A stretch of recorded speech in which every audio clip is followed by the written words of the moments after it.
এরপর প্রশ্ন হলো, আমি একজন শিক্ষক, আমার নির্ধারিত বিষয়ের পরীক্ষায় কম নম্বর পেয়ে একজন শিক্ষার্থী আত্মহত্যা করেছেন। যদিও এতে আমার কোনো অন্যায় ছিল না, তবু আমি অনুশোচনায় ভুগছি। কম নম্বর পেলে আত্মহত্যা করার প্রবণতা রোধে করণীয় কি? এজন্য অতিমূল্যায়ন করে বেশি নম্বরও তো দিতে পারি না, পরামর্শ দিবা দিতে করবেন।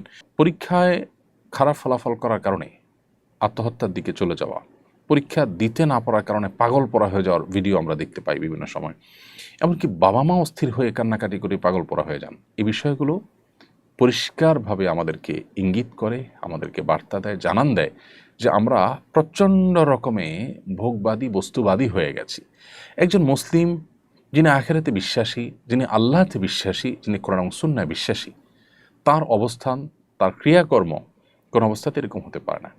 পৃথিবীর সব কিছু চলে গেলেও মানুষ হিসেবে কষ্ট তো আমরা পেতেই পারি, কিন্তু ভেঙে চুরে দুমড়ে মুষড়ে আত্মহত্যার পথে চলে যাওয়া, এটা আমাদের আখেরাতের প্রতি বিশ্বাসের সাথে সঙ্গতিপূর্ণ নয়। পরীক্ষা ফেল করা মানে আমার সব শেষ হয়ে যাওয়া নয়। আমার পৃথিবীর সবও যদি শেষ হয়ে যায়, আখেরাতটা যদি আমার ঠিক থাকে, তাহলে তো আমার খুশি হওয়া উচিত, শুকরিয়া আদায় করা উচিত যে আমার আখেরাতটা অন্তত ঠিক আছে।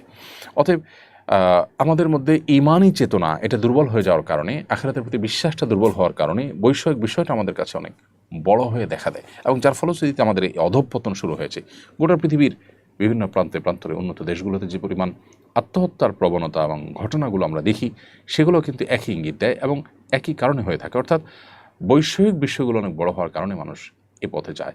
একজন মানুষ যখন প্রকৃত অর্থে যখন তিনি আল্লাহর প্রতি বিশ্বাসী, আখিরাতের প্রতি বিশ্বাসী হবেন, তার দ্বারা কখনো এটা সম্ভব না। আল্লাহ বলেছেন, ওয়ালা ইয়াইআস মির রাউহিল্লাহি ইল্লাল কওমুল কাফিরুন।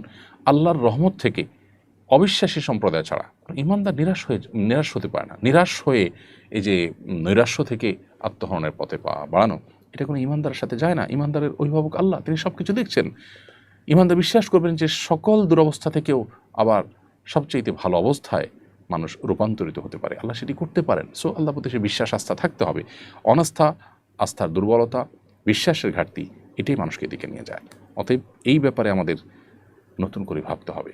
আমাদের শিক্ষা ব্যবস্থা, আমাদের পরিবার ব্যবস্থা, আমাদের প্রত্যেকটা জায়গায় ধর্মীয় বিধিবিধান, আমাদের মূল্যবোধ, আমাদের নীতিনৈতিকতার চর্চা, এটা বাড়াতে হবে। তা নাহলে আমরা কোন অবস্থাতেই এই দুরবস্থা থেকে উত্তরণের পথ খুঁজে